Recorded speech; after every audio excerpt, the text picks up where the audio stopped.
আমরা কোথায় আসছি? আমরা আসছি চট্টগ্রামের সুইজারল্যান্ডে সেনাবাহিনী গার্নার্স পয়েন্ট। এখানে তারা ট্রেনিং করে। এমন কই এমন কথা বল না কেন? আসোস জায়গাটা কেমন? খুব সুন্দর, খুব সুন্দর জায়গা। হ্যাঁ 100 100 মজা গেছে তো, এরা নৌকা চালাচ্ছে।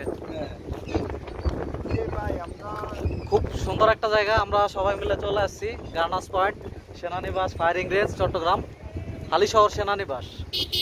একটু ভিতরে আসলে আপনারা আসতে পারবেন। আর সিঙ্গেল বলে আমরা নৌকা চালাতে পারছি না, নাহলে আমরা নৌকা চালাতাম। সিঙ্গেল বলে আজকে নৌকা চালাতে পারছি না, সবাই নৌকা চালাচ্ছে। এমন কই যাস? আপনি এটা কি আপনার মিডিয়াতে করে দিবেন? অবশ্যই আপলোড দিব, তোরা ভাইরাল করে দিব আমরা। চলেন আমরা সামনের দিকে যাই। সামনে দেখতে পাচ্ছেন আমাদের সেই কাঙ্ক্ষিত গন্তব্য। আমরা এখন সেদিকে চলে যাব। আর তারা ওইখানে নৌকা চালাচ্ছে, তারা চালাইতে থাক, আমাদের নৌকা চালানোর দরকার নাই। চলো আমরা সামনের দিকে যাই। বিয়ের পরে নৌকা জাহাজ সবই চালাইতে হবে। ঠিক আছে আমরা যাচ্ছি।